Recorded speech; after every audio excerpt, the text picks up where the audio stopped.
ഇന്ന് കേരളത്തിൽ 3 സംഭവബഹുലമായിട്ടുള്ള പത്രസമ്മേളനങ്ങളാണ് നടന്നത്. അതിലൊന്ന് ഏറ്റവും പ്രധാനം നമ്മുടെ മുഖ്യമന്ത്രി പിണറായി വിജയൻ്റെ തന്നെയാണ്. അദ്ദേഹത്തിൻ്റെ 11 മണിക്ക് ഏതാണ്ട് 1 മണിക്കൂർ 40 മിനിറ്റ് നിൽക്കുന്ന ഒരു പത്രസമ്മേളനം നടത്തി. കൂടാതെ അതിനേക്കാൾ ഏതാനും മിനിറ്റുകൾക്ക് മുമ്പ് ഏതാണ്ട് 9 മണി കഴിഞ്ഞപ്പോൾ തന്നെ PV അൻവർ ഒരു പത്രസമ്മേളനം നടത്തി. അദ്ദേഹം വീണ്ടും 5 മണിക്ക് ഒരു വൈകുന്നേരം പത്രസമ്മേളനം നടത്തുമെന്നാണ് പറഞ്ഞേക്കുന്നത്. പക്ഷേ നമ്മളിത് റെക്കോർഡ് ചെയ്യുന്നത് ഏതാണ്ട് 3 മണിക്കാണ്. പിന്നീട് നമുക്കറിയാം 2 മണി കഴിഞ്ഞപ്പോൾ VD സതീശൻ പ്രതിപക്ഷ നേതാവ് എറണാകുളം DCC ഓഫീസിൽ വെച്ചിട്ടും ഒരു പത്രസമ്മേളനം നടത്തി. അപ്പോൾ ഇതിലേറ്റവും പ്രധാനപ്പെട്ടത് പിണറായി വിജയൻ്റെയാണ്. അതിനെക്കുറിച്ച് ഞാൻ വിശദമായിട്ട് മറ്റൊരു വീഡിയോയിൽ പറഞ്ഞിട്ടുണ്ട്. പക്ഷേ എങ്കിലും അതിന് ചുരുക്കം പറഞ്ഞാൽ ഈ മാധ്യമങ്ങൾ വയനാട്ടിലെ ദുരന്തമുഖത്ത് ഗവൺമെൻറ് കൊടുത്തിട്ടുള്ള കണക്കുകളുമായി ബന്ധപ്പെട്ട് ചില വ്യാജ വാർത്തകൾ കൊടുത്തു എന്നുള്ളതിലൊക്കെ അദ്ദേഹം അങ്ങേയറ്റം മാധ്യമങ്ങളെ ആക്രമിക്കുന്ന ഒരു പത്രസമ്മേളനമായിരുന്നു. 1 മണിക്കൂർ 40 മിനിറ്റ് നീണ്ടു നിന്നു. അതിൽ അദ്ദേഹം എല്ലാത്തിനും വിശദമായി തന്നെ മറുപടി പറഞ്ഞു. മറുപടി സ്വീകാര്യമാണോ അല്ലെന്നൊക്കെ ഉള്ളത് രണ്ടാമത്തെ ചർച്ചാ വിഷയമാണ്. അതിൽ അദ്ദേഹം പറഞ്ഞ PV അൻവറിനെ കുറിച്ച് പറഞ്ഞൊരു കാര്യം എന്ന് പറയുന്നത്, PV അൻവർ ഇൻഡയറക്റ്റായി പറഞ്ഞൊരു കാര്യം, PV അൻവർ ഈ മാധ്യമങ്ങൾ പോലീസുകാർക്കെതിരെ പല ആരോപണങ്ങളൊക്കെ ഉന്നയിക്കുന്നതിൻ്റെ കാരണം പോലീസുകാർ ശരിയായ രീതിയിൽ സ്വർണ്ണക്കള്ളക്കടത്തുകാർക്കെതിരെ നടപടിയെടുക്കുന്നതാണെന്നും അത് തടയാൻ കഴിയില്ലെന്നും അത് നടപടിയെടുക്കുമ്പോൾ ചിലർക്കൊക്കെ ബുദ്ധിമുട്ടുണ്ടാകാമെന്നും അദ്ദേഹം സൂചിപ്പിച്ചു. അപ്പോൾ പത്രക്കാർ ചോദിച്ചു, ഇത് PV അൻവറിനെ കുറിച്ചാണോ എന്ന് ചോദിച്ചപ്പോൾ അദ്ദേഹം മറുപടി പറഞ്ഞില്ല. നിങ്ങൾ ഇഷ്ടം പോലെ വ്യാഖ്യാനിച്ചോളൂ എന്നുള്ള നിലക്കാണ് അദ്ദേഹം മറുപടി പറഞ്ഞത്. രണ്ടാമത് PV അൻവറിനെ കണ്ടത് 45 മിനിറ്റ് ഒന്നും കണ്ടില്ല, വെറും 5 മിനിറ്റ് മാത്രമേ കണ്ടുള്ളൂ. അദ്ദേഹം വെറുതെ പുറത്തു വന്ന് പറഞ്ഞതാണ്. അത് തന്നെ 20 മിനിറ്റോളം ഏതാണ്ട് PCCയെക്കുറിച്ച് പരാതി പറഞ്ഞു എന്നൊക്കെയാണ് നമ്മുടെ മീറ്റ് ദ എഡിറ്റേഴ്സിൽ ഉണ്ണി ബാലകൃഷ്ണൻ പറഞ്ഞത്. ഇതൊന്നും ഉണ്ടായില്ല, 5 മിനിറ്റേ കണ്ടുള്ളൂ എന്നാണ് അദ്ദേഹം പറഞ്ഞത്. കൂടാതെ അദ്ദേഹം അതീവ ഗുരുതരമായിട്ടുള്ള ഒരു പരാമർശം PV അൻവറിനെതിരെ നടത്തിയത്. PV അൻവറൊക്കെ പറയുന്ന നിയമവിരുദ്ധമായിട്ടുള്ള പ്രവർത്തികൾ ചെയ്യാൻ വേണ്ടിയിട്ടല്ല PCC അവിടെ വെച്ചേക്കുന്നത്. അത്തരത്തിൽ PCC ചെയ്താൽ PCCനെ അവിടെ ഇരുത്തില്ല എന്നും ഒരു കാരണവശാലും ഈ പറയുന്ന PCC മാറ്റുന്ന പ്രശ്നമില്ലെന്നും PCC എന്ന് പറയുന്നത് മാതൃകാപരമായി പ്രവർത്തിക്കുന്ന ഒരാളാണെന്നും പറഞ്ഞു. കൂടാതെ MR അജിത് കുമാറിനെ സസ്പെൻഡ് ചെയ്യണമെന്ന് കഴിഞ്ഞ ദിവസം PV അൻവർ പറഞ്ഞിരുന്നു. അതിനും അദ്ദേഹം മറുപടി പറഞ്ഞത് അങ്ങനെ സസ്പെൻഡൊന്നും ചെയ്യാൻ ഉദ്ദേശിക്കുന്നില്ല, അന്വേഷിക്കുന്നുണ്ട്, റിപ്പോർട്ട് കിട്ടിയതിന് ശേഷം മാത്രമേ നടപടിയുള്ളൂ. അതിനുവേണ്ടി ഇനി ആരൊക്കെ സമ്മർദ്ദം ചെലുത്തിയിട്ടും കാര്യമില്ല.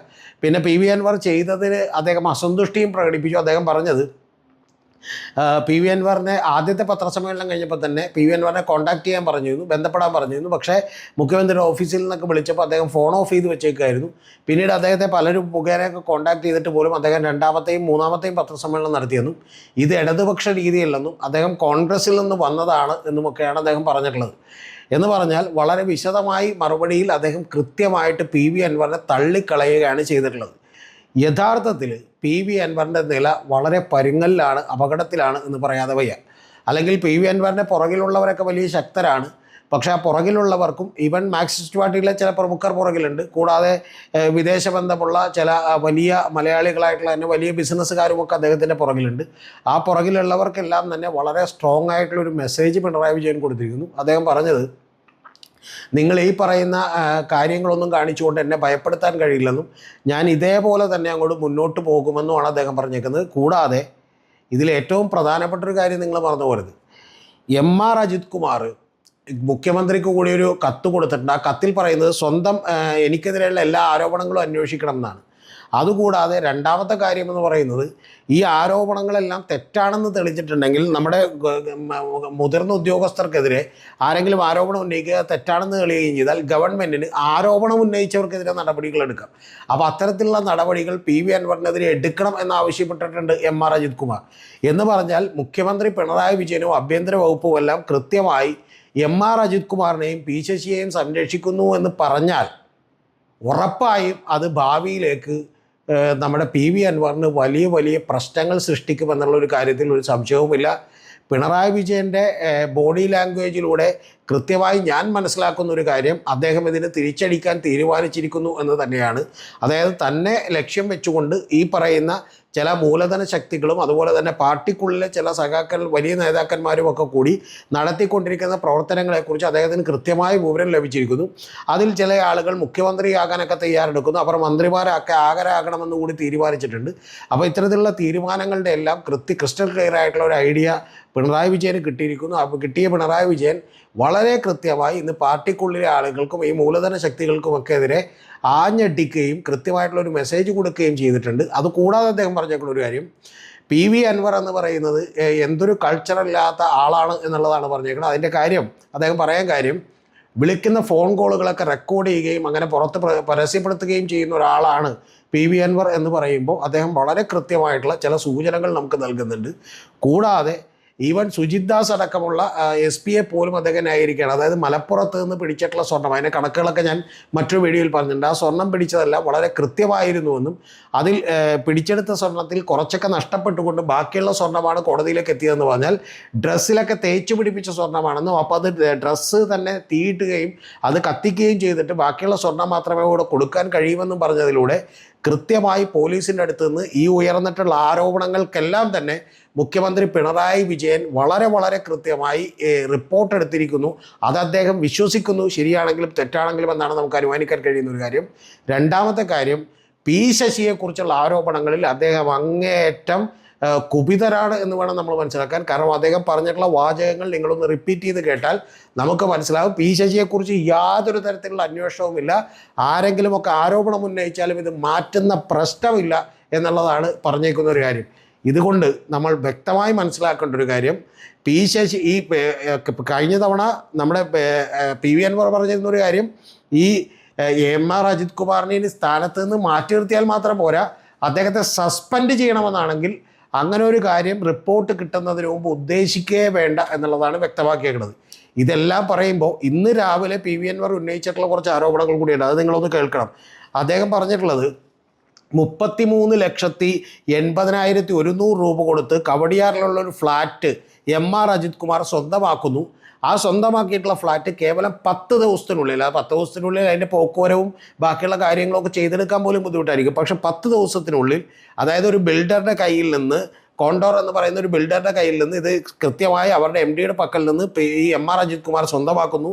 സ്വന്തമാക്കിയതിന് ശേഷം കേവലം 10 ദിവസത്തിനുള്ളിൽ ഇത് 65 ലക്ഷം രൂപക്ക് മറച്ചു വിൽക്കുന്നു എന്ന് പറഞ്ഞാൽ ഒറ്റടിക്ക് തന്നെ ഏതാണ്ട് ഒരു ഇരട്ടിയോളം രൂപ ലാഭമുണ്ടാക്കുന്നു. ഈ ലാഭമുണ്ടാക്കിയത് PV അൻവർ പറഞ്ഞതനുസരിച്ച് ഇദ്ദേഹത്തിൻ്റെ കയ്യിലേക്ക് ഒരു 32 ലക്ഷം രൂപയോളം, ഏകദേശം 32 ലക്ഷം രൂപയോളം വൈറ്റ് മണി, അതായത് ബ്ലാക്ക് മണി വൈറ്റ് ആക്കുന്നതിനുള്ള ഒരു പ്രവൃത്തിയാണ് ഇദ്ദേഹം ചെയ്തതെന്നും അതിനെക്കുറിച്ച് അന്വേഷിക്കണം എന്നുകൂടി പറഞ്ഞിട്ടുണ്ട്. കൂടാതെ ഇത് 2020 വരെ നമ്മുടെ കേരളത്തിലുണ്ടായിരുന്ന നിയമം, ഒരു ഫ്ലാറ്റോ പ്രോപ്പർട്ടിയോ ഏതെങ്കിലും ഒരു സാധനം മേടിക്കുകയും ആ മേടിച്ച് കഴിഞ്ഞതിന് ശേഷം ഇത് 90 ദിവസത്തിനകം മറച്ചു വിട്ടിട്ടുണ്ടെങ്കിൽ ഇരട്ടി നികുതി അടക്കണമെന്നാണ്.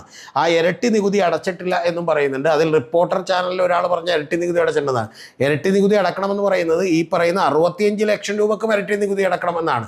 അപ്പോൾ അത്തരത്തിൽ ഇരട്ടി നികുതി അടച്ചിട്ടുണ്ടോ എന്നുള്ളതും കണ്ടെത്തേണ്ട കാര്യമാണെന്നും, മറുനാടൻ ഷാജനുമായി ബന്ധപ്പെട്ടിട്ടുള്ള കേസിന് ശേഷം അതിൻ്റെ ചില പരാതികളുമായി പോയതിന് ശേഷം പിന്നീട് P ശശിയുമായി ഒരു ബന്ധമില്ല എന്നുമാണ് പറഞ്ഞേക്കുന്നത്. എന്ന് പറഞ്ഞാൽ മുഖ്യമന്ത്രി അറിയാതെ ഇതെല്ലാം P ശശി ചെയ്തുകൊണ്ടിരിക്കുകയാണെന്നാണ് പറഞ്ഞതെങ്കിൽ ഇന്ന് പിണറായി വിജയൻ പറഞ്ഞിരിക്കുന്ന ഒരു കാര്യം, അദ്ദേഹത്തിൻ്റെ അറിവോടും സമ്മതത്തോടും കൂടിയാണ് P ശശി ചെയ്യുന്നതെന്നും മറുനാടൻ ഷാജനെതിരെയുള്ള കേസിൻ്റെ പരാതിയുമായിട്ട് എൻ്റെ അടുത്ത് PV അൻവർ വന്നതാണെന്നും പക്ഷേ ഞാൻ പോലീസിൽ അന്വേഷിച്ചപ്പോൾ അവർ ചെയ്തതെല്ലാം ശരിയായിരുന്നു എന്നും കണ്ടെത്തി എന്നാണ് പറയുന്നത്.